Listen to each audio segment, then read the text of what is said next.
Graça e paz, queridos. Vocês estão bem? Amém? Que bom. Vamos para a palavra, ouvir o recado que Deus tem para nós nessa noite. Pega a sua Bíblia, por gentileza, abra comigo no livro de Provérbios, no capítulo 4. Nós vamos ler o verso 23.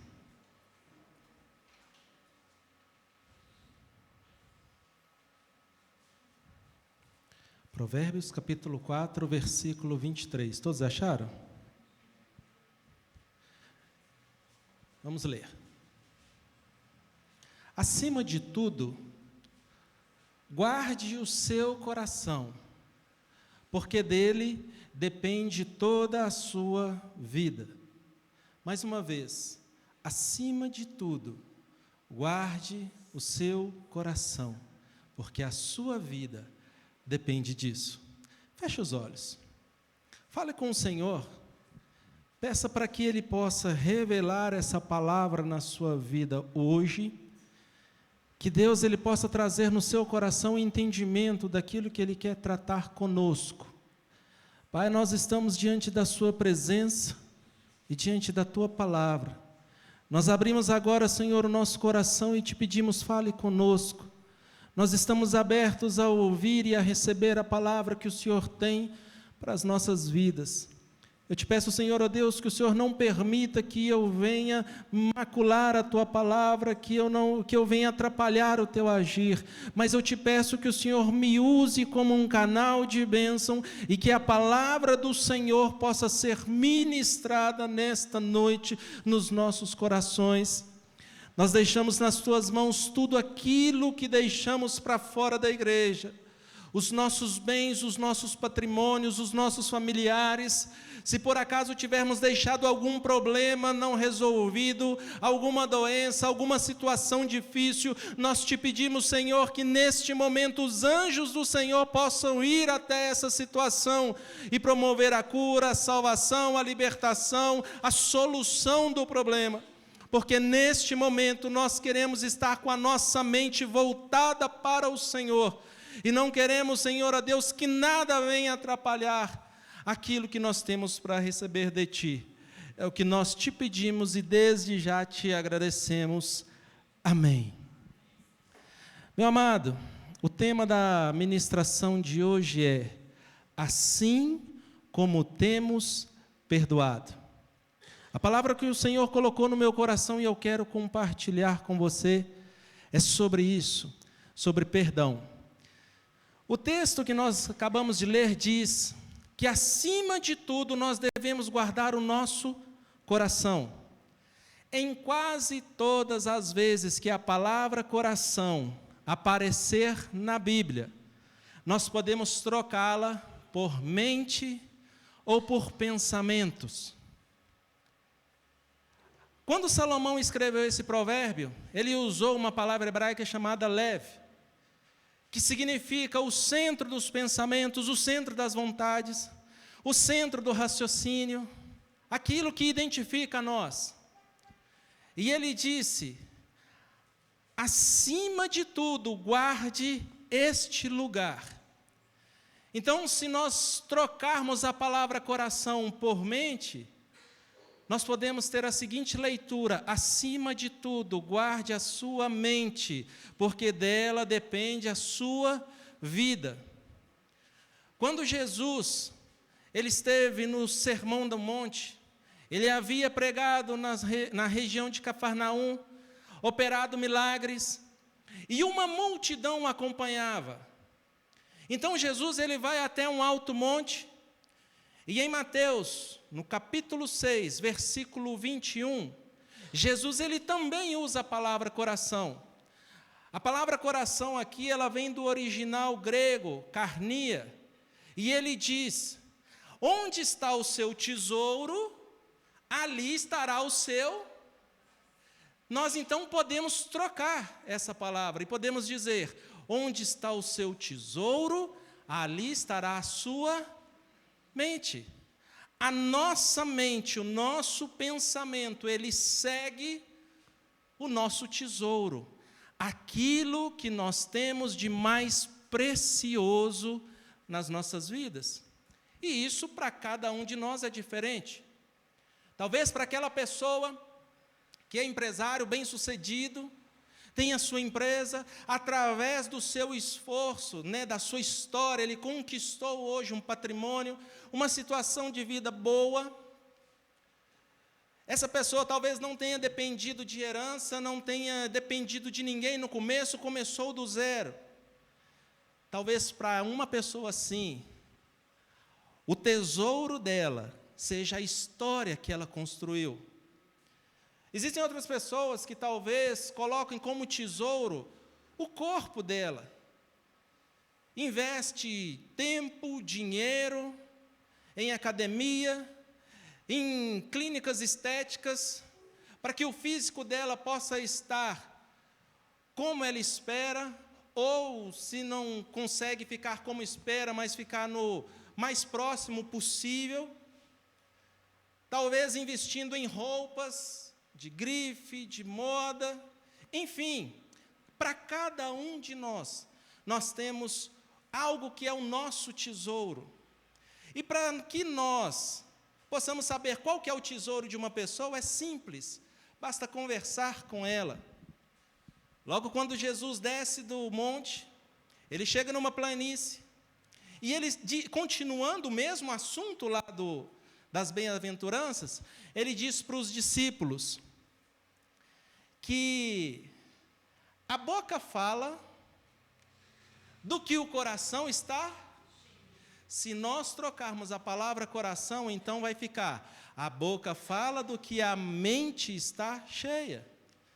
Pode ser que talvez, com 5 minutos de conversa com uma pessoa, você vai ficar sabendo que a vizinha está sendo traída, que o filho do outro vizinho está usando droga. Você vai ter um resumo da novela das 9 do dia anterior, e talvez aquela pessoa ainda vai falar que uma doença que você está, o amigo dela morreu e que é para você tomar cuidado. Mas pode ser que talvez você vai conversar com uma outra pessoa, e com os mesmos 5 minutos de conversa, ela vai te falar uns 2 versículos da Bíblia, ela vai cantar uma canção ou falar um trecho de uma canção espiritual para você, e se demorar muito, ela fala para você fechar os olhos, que ela vai orar naquele momento para você. A boca fala do que a mente está cheia.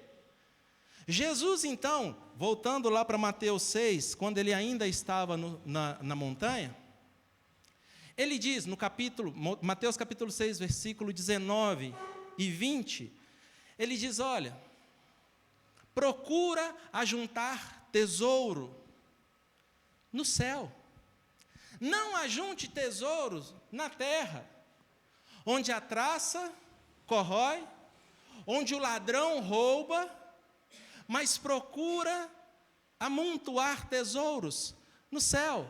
E por que Jesus disse isso? Porque aonde estiver o nosso tesouro, ali estará a nossa mente. As coisas da terra são passageiras, vai durar o tempo em que nós vivermos, mas as coisas do céu são eternas, e é para lá que nós vamos depois da terra, é para o céu que nós vamos depois desta vida. E Jesus, ele disse: procure pensar, procure colocar a sua mente, o seu coração nas coisas que são do céu. O primeiro texto que nós lemos é: acima de tudo, guarde o seu coração. Acima de tudo, guarde a sua mente, porque dela depende a sua vida. Jeremias, capítulo 17, versículo 9 a 10. O coração é mais enganoso que qualquer outra coisa, e a sua doença é incurável. Só até aqui. O coração do homem é enganoso, a mente do homem é enganosa. E é por isso que Jesus disse que nós precisamos pensar nas coisas que são do céu, para que nós não venhamos a andar em engano. Nós precisamos, cada um de nós, ter esse entendimento da palavra mente, o quão importante é a nossa mente. Você define os seus pensamentos. Os seus pensamentos não são frutos de acaso. As suas decisões não são frutos de acaso. Você é o líder, você é o dirigente da sua vida e dos seus pensamentos. Acima de tudo, meu amado, guarde a sua mente, porque a sua vida depende disso. Abra sua Bíblia, por gentileza, em Hebreus capítulo 12, versículo 15.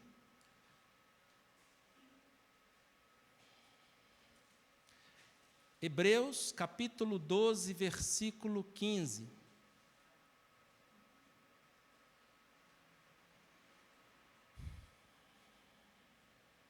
Todos acharam? Diz assim: cuidem, que ninguém se exclua da graça de Deus, que nenhuma raiz de amargura brote e cause perturbação, contaminando a muitos. O escritor de Hebreus, ele fez uma comparação, uma alusão. Ele comparou uma árvore como nós. E ele disse: não deixe que cresça dentro de você nenhuma raiz amarga. E por conta dessa raiz amarga, você se prive da graça de Deus. Uma raiz não está nos nossos olhos, nós não enxergamos, nós não vemos. Uma raiz, ela está no escondido, ela está no oculto. Mas nós conseguimos enxergar o externo.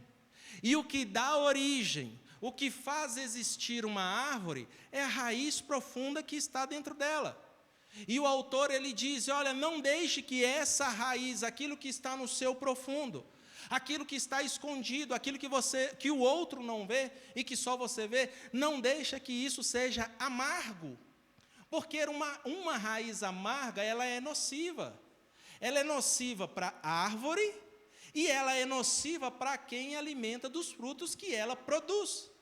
É por isso, meu amado, que nós temos que tomar cuidado para que dentro de nós não gere uma raiz amarga e com isso nós venhamos ser privados da graça de Deus.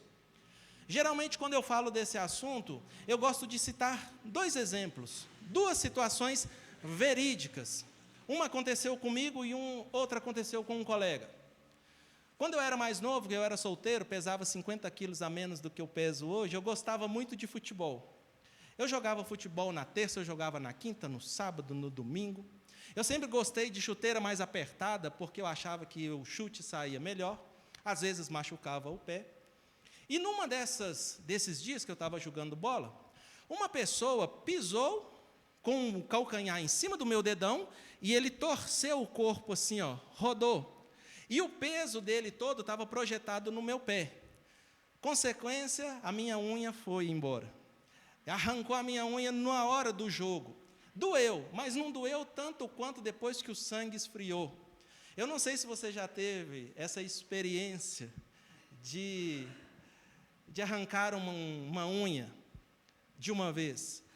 Por baixo da unha fica muito sensível. Até o vento que bate dói. É muito sensível. Eu não sei se alguém aqui, tirando Pedro, alguém aqui que já passou por uma situação como essa. Nessa época eu trabalhava numa empresa que eu não podia passar da porta para dentro se eu não tivesse com gravata. Eu tinha que fazer barba todos os dias, eu tinha que ir todo engomadinho, eu não podia ir descalço nem com chinelo. O que eu fiz? Coloquei um curativo, protegi, bem protegido, calcei o meu sapato e fui trabalhar. Quem me olhava na rua, olhava uma pessoa normal, bem vestida, bem aparentada, mas eu sabia que dentro de mim havia uma ferida que doía e que sangrava. As pessoas não sabiam disso, mas eu sabia que dentro de mim havia isso. Nessa época eu morava aqui no Tijuca e eu pegava o São Mateus, e no local que eu pegava o ônibus São Mateus ainda não vinha cheio. Então eu conseguia ir sentado. Eu não sei se você lembra, ali no início dos anos 2000, tinha uns ônibus Volvo, para quem pega ônibus, pegou já? Tinha uns ônibus Volvo grandão, barulhento, que soltavam uma fumaça preta. Geralmente era esse ônibus que vinha e que eu pegava. E nesse período que eu estava com esse machucado no meu dedão do pé, eu poderia ir sentado, dentro do ônibus. Eu poderia ir confortável, mas eu tinha medo que depois que eu tivesse sentado, o ônibus enchesse, e que eu tivesse que andar e pedir licença às pessoas, e que, por acaso, alguém fosse lá e encostasse no meu dedo, e aquilo fosse doer de novo. Eu estava com uma dor dentro de mim, eu não queria que ninguém tocasse. Eu não queria que ninguém encostasse naquela dor, porque ia doer de novo. Então eu ficava lá atrás, no lugar dos deficientes, o banco vazio, cheio de lugar, e eu em pé. Uma pessoa entrava no ônibus, lá na roleta, ela rodava a roleta, eu já estava protegendo o meu pé, escondendo, com medo dela encostar. Eu afastava as pessoas, eu colocava ela a uma distância de mim, que seria seguro para ela não tocar na minha ferida. Isso é uma alusão que eu estou falando. Existem pessoas que aparentemente são bem trajadas, simpáticas, pessoas agradáveis, pessoas boas, que a gente gosta, mas que carrega dentro de si uma ferida, que carrega dentro de si algo que ainda sangra e dói, fruto de um atrito que aconteceu lá atrás, lá no passado. Nós estamos aqui numa comunidade, nós nos relacionamos uns com os outros. Em algum momento pode ser que os nossos pensamentos, ao invés de ir assim, vão fazer assim. Pode haver um atrito. De um atrito pode gerar um trauma, pode gerar uma ferida no relacionamento interpessoal, na nossa família, na nossa escola, no nosso trabalho. Nós não estamos isentos de sofrer algum dano, algum atrito, e que isso provoque uma ferida. E que essa ferida, assim como o escritor de Hebreus, ele disse, uma ferida como de uma raiz, onde os olhos não veem, porém produz amargura, porém produz veneno para nós e para o outro. E o segundo exemplo que eu gosto de contar quando eu falo sobre isso, sobre perdão, sobre ferida na alma, sobre cura interior, tem um amigo meu, eu convidei ele para estar aqui hoje, mas por uma questão de escala ele não pôde estar, por questão de trabalho, eu gostaria que ele estivesse. Ele, certa vez, andando de bicicleta, também no início dos anos 2000, numa rua calçada, ele desequilibrou e caiu com a mão aberta, e ele rasgou a mão. Naquela época, já tem muito tempo que eu não vou ali na UPA Ressaca, mas naquela época ali era uma tristeza, um açougue. Quem é daquela época vai concordar comigo. Era triste a UPA do Ressaca. E ele foi procurar atendimento lá. Chegando lá, como de costume, não tinha equipamentos, não tinha médico direito, mas o mais importante para ele naquele momento, não tinha anestesia. Fizeram a limpeza e a sutura daquele corte sem anestesia. Ele é segurança, ele aguenta, mas diz ele que não chorou porque tinha alguém perto lá, porque doeu. Mas hoje, meu amado, você olha a mão dele, tem uma marca que não dói. Deus, Ele quer fazer isso com você, quer fazer isso comigo. Curar o nosso interior, para que a gente consiga ver aquelas marcas, aquilo que foi feito em nós, sem dor, para que nós possamos tocar sem dor, para que a gente não precise afastar as pessoas e colocar ela a uma distância segura, para que ela não venha tocar na nossa ferida, porque nós estamos curados, nós estamos sarados. A marca fica, a lembrança fica, mas a dor não existe mais. A dor não cura mais. Isso é a diferença de uma pessoa que guarda e cuida da sua ferida como se fosse um bebê. E fala, eu vou guardar você comigo. Me feriram, me machucaram, e eu vou guardar isso. Tem um médico, neurocientista, que eu gosto muito de acompanhar, eu já participei de palestras com ele. Ele chama Pedro Calabres, tem um canal no YouTube. Ele fala de comportamento humano, porém, com foco no cérebro, com foco na anatomia do cérebro. Ele olha o nosso corpo, como que o corpo reage diante de determinado comportamento. Numa das suas palestras, ele explica a diferença entre emoção e sentimento. Para mim era a mesma coisa, mas à luz do que ele trouxe, emoção é uma reação química do nosso organismo, que não depende da minha vontade, é um meio do nosso cérebro se proteger ou organizar o nosso corpo para se proteger diante de algum estímulo, ou proteger ou responder.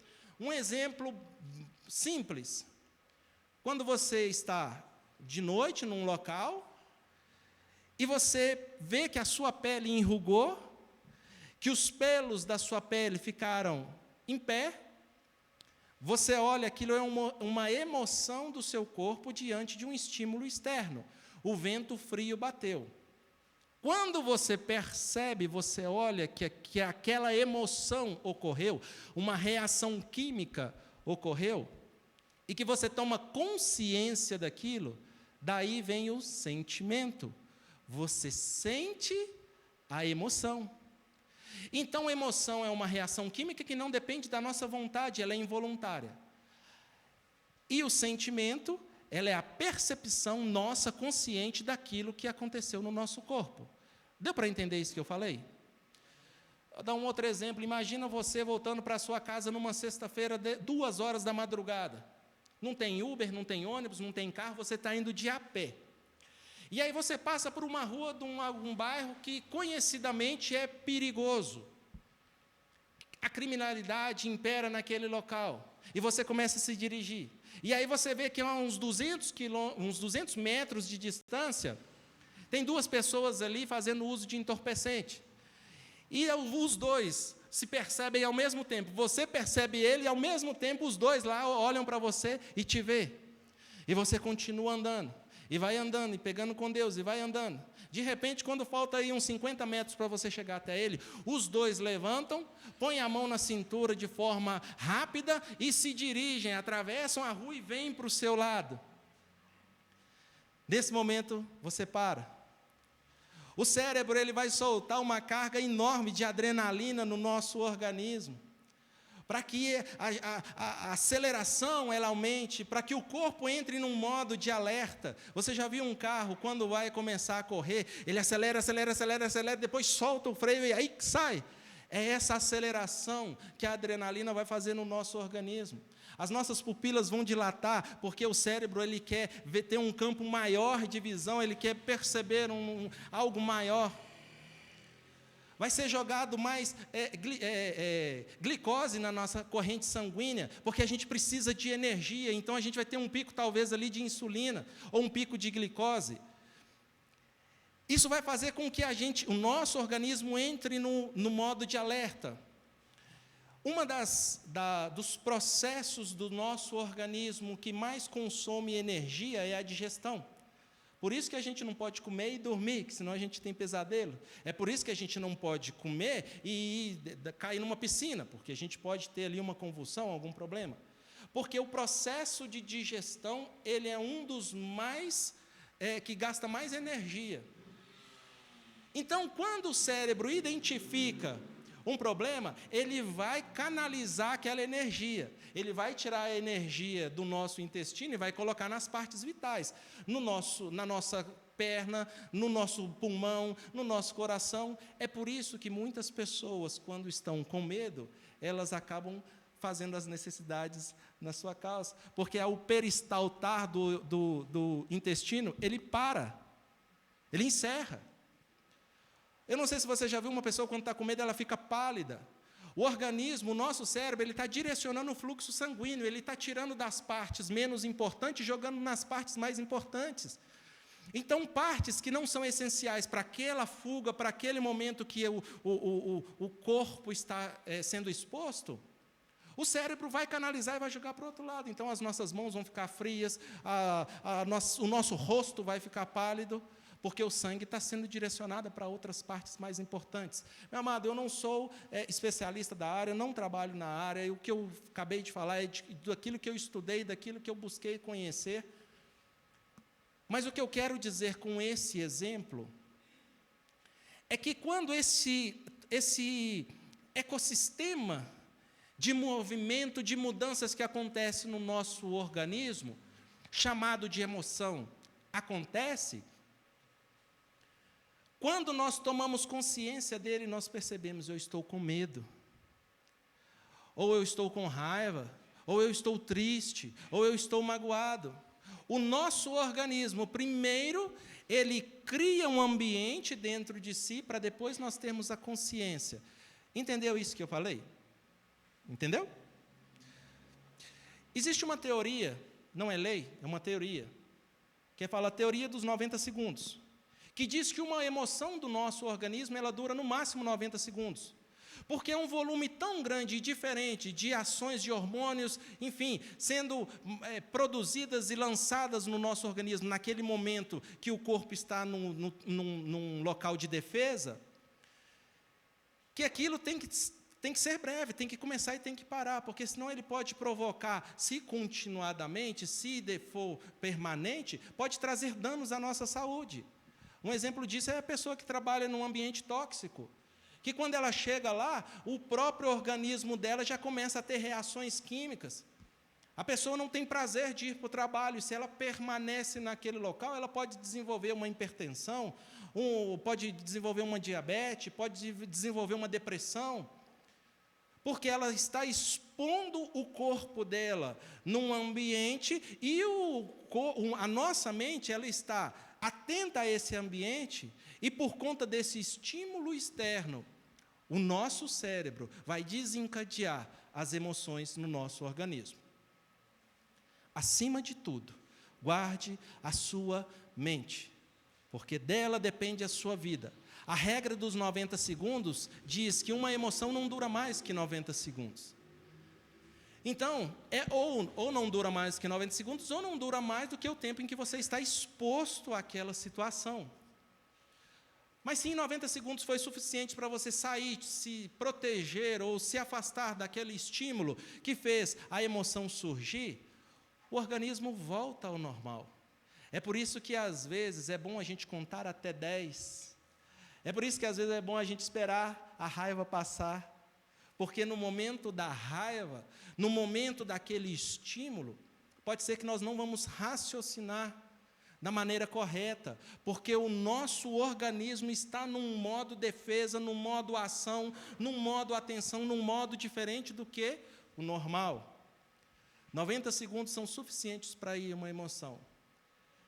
Mas eu não sei se você já viu ou já participou. Em shoppings, a gente tem aqueles óculos de realidade virtual.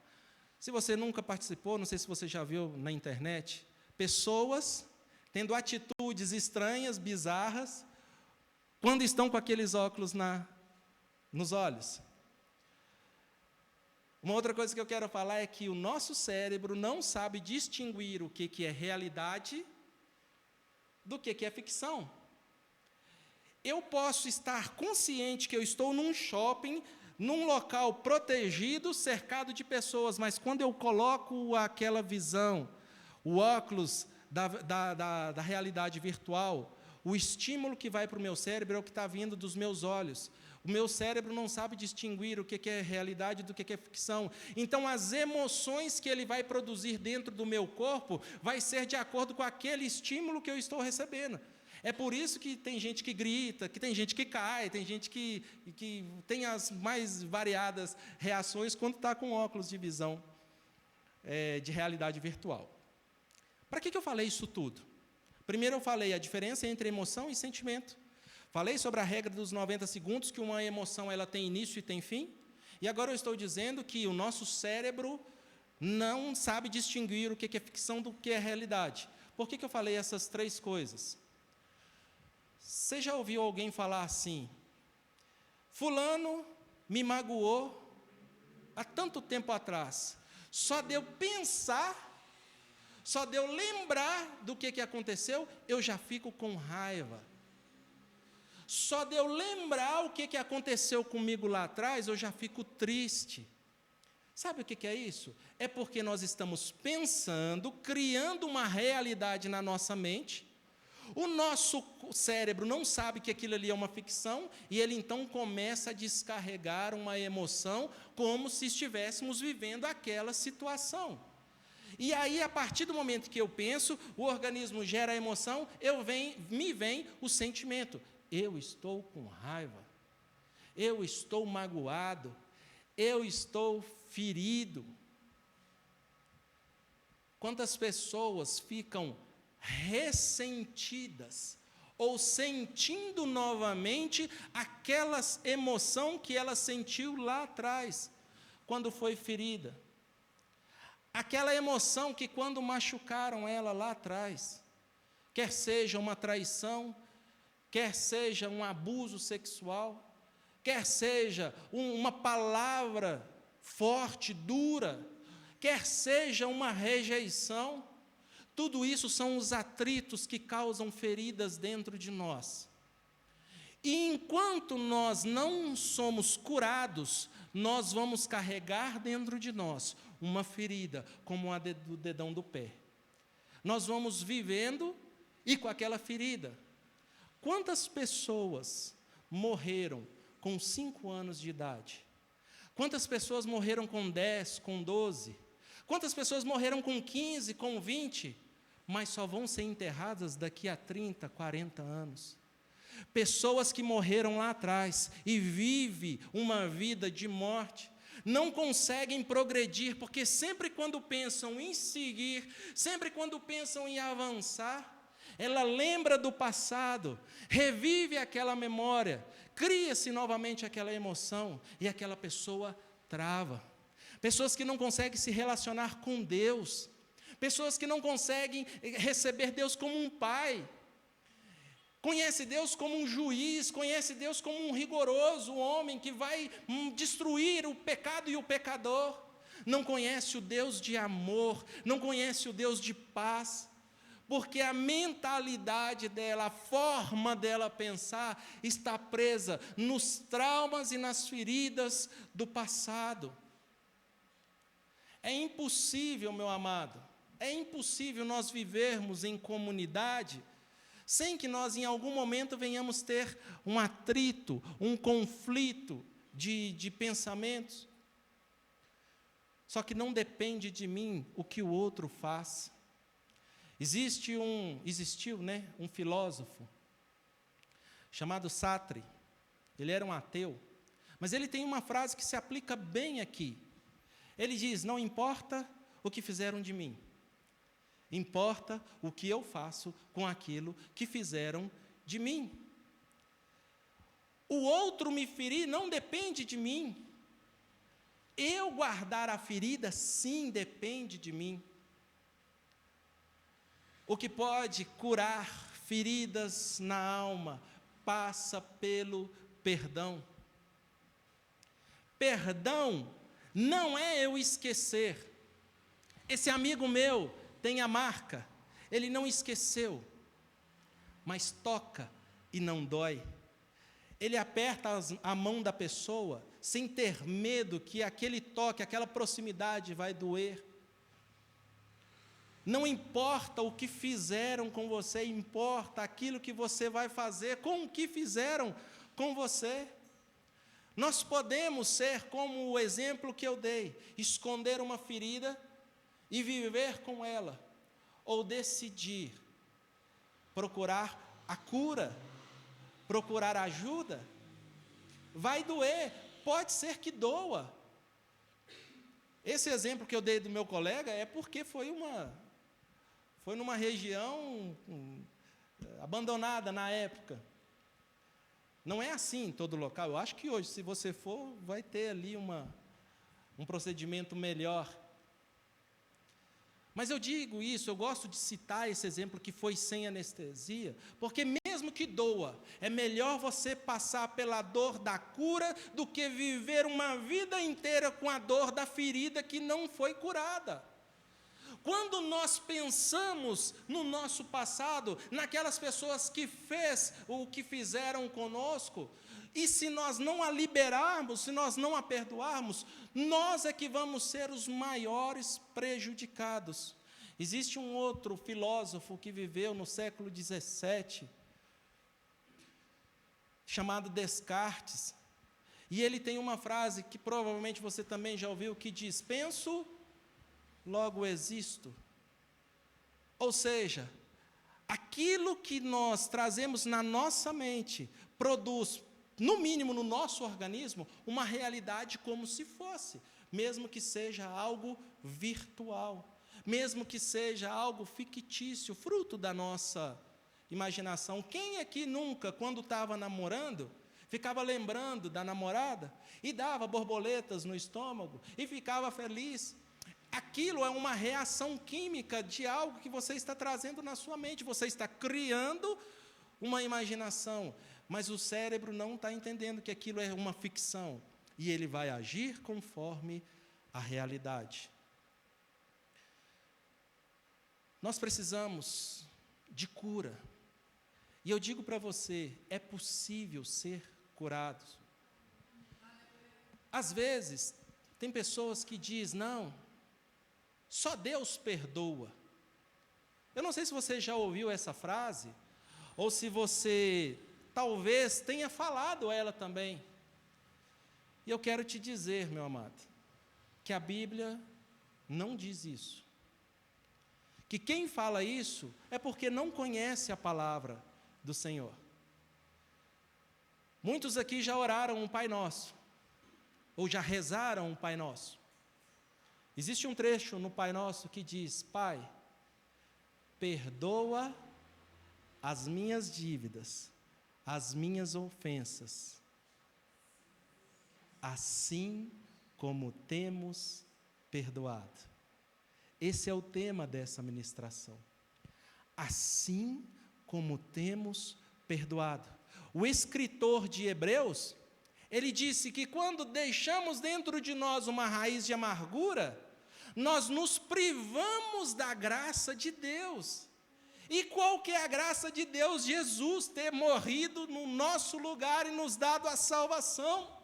E quantas pessoas têm se privado desta graça por conta das feridas do passado? Não consegue se relacionar com Deus, não consegue se relacionar com a pessoa. Casais que não conseguem se relacionar um com o outro, por conta de traumas e de feridas que impedem que eles sejam livres. Perdoar é liberar um prisioneiro. E se você perdoa, o prisioneiro é você. Você vai ver que é você o prisioneiro quando você libera o perdão. Perdoar, você não está afirmando que aquilo que fizeram com você é certo, não. Perdoar, você não vai estar concordando com aquela pessoa ou com aquela situação, não. Perdoar, você vai estar dizendo assim: Deus, eu recebi o amor do Senhor na minha vida, e se aquela pessoa tivesse recebido o mesmo amor que o Senhor deu para mim, ela não teria feito aquilo comigo, por isso eu a perdoo, por isso eu a libero. Oh, meu amado, Jesus, ele fez isso por nós. Quando ele estava na cruz, ele disse: Pai, perdoa, porque eles não sabem o que fazem. Não importa o que fizeram com você, não importa. Você pode ter sido traído, humilhado, ofendido, abusado, não importa o que fizeram com você, perdoa. O apóstolo João, ele diz que aquelas pessoas que conhecem a Deus são experimentadas no amor.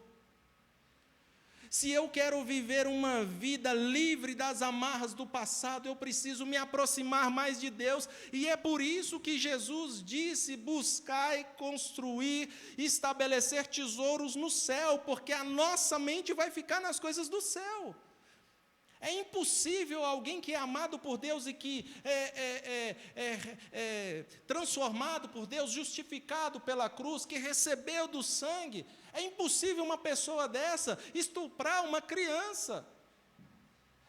impossível alguém que recebeu do amor do Senhor provocar intencionalmente um mal para outra pessoa. É impossível. Porque a graça do Senhor, ela vem sobre nós e o Espírito Santo começa a moldar a nossa natureza terrena e nos dar uma nova natureza. Assim como está escrito em Gálatas, Ele gera dentro de nós fruto: amor, paz, alegria, longanimidade, benignidade, bondade, fidelidade, mansidão, domínio próprio. Sobre essas coisas não existe regra, não existe lei, existe graça. Nós devemos olhar para Jesus e entender que Ele tinha todos os motivos para não nos perdoar. Os cravos que o prenderam na cruz foi o seu e o meu pecado. O que prendeu Jesus na cruz foi o meu pecado, mas foi o pecado daquele que me feriu lá atrás. Mas o sangue derramado de Jesus foi por mim e foi por aquele que me feriu lá atrás. O amor de Jesus é para mim e para os meus inimigos. Ele não é só para uma turma, para uma panelinha daqueles que vieram para a igreja. O amor de Jesus, ele é para todos, inclusive aquela pessoa que a gente guarda raiva, inclusive aquela pessoa que a gente não perdoa. No Sermão da Montanha, Jesus disse: olha, se vocês não perdoarem as ofensas uns dos outros, o seu Pai que está no céu não vai vos perdoar. Essa palavra, ela é para cura. E eu gostaria que Deus falasse com você da mesma forma que Ele falou comigo. Durante um tempo na minha vida, eu convivi com depressão, síndrome do pânico, problema de ansiedade. Fiquei 8 meses afastado pelo INSS, tomando remédio de tarja preta. Eu não conseguia dormir, eu tinha insônia e virava a noite inteira. E eu quero te dizer, depressão tem cura. Síndrome do pânico tem cura. Feridas na alma tem cura. É essa graça que Deus tem para nós. Mais uma vez, repetindo o que o autor de Hebreus disse: não se prive da graça de Deus, deixando dentro de você raiz amarga, ou seja, aquilo que ninguém vê, mas você sabe. Muitas pessoas têm dificuldade de perdoar o próximo, mas muitas pessoas têm dificuldade de perdoar a si mesmo, por um erro que você cometeu, pelo seu passado, por coisas que você fez, que você tem vergonha de contar, você não conta nem para o terapeuta, porque isso te torna um lixo, te torna na sua mente, te torna um lixo, te torna uma vergonha. Se perdoa. Muito antes do seu pecado, muito antes do meu pecado, Jesus já tinha nos amado. O amor de Deus já tinha sido dado por nós, e nisso consiste o amor de Cristo, nisso consiste o amor de Deus, em que Cristo foi entregue para nós, antes mesmo de nós o aceitarmos.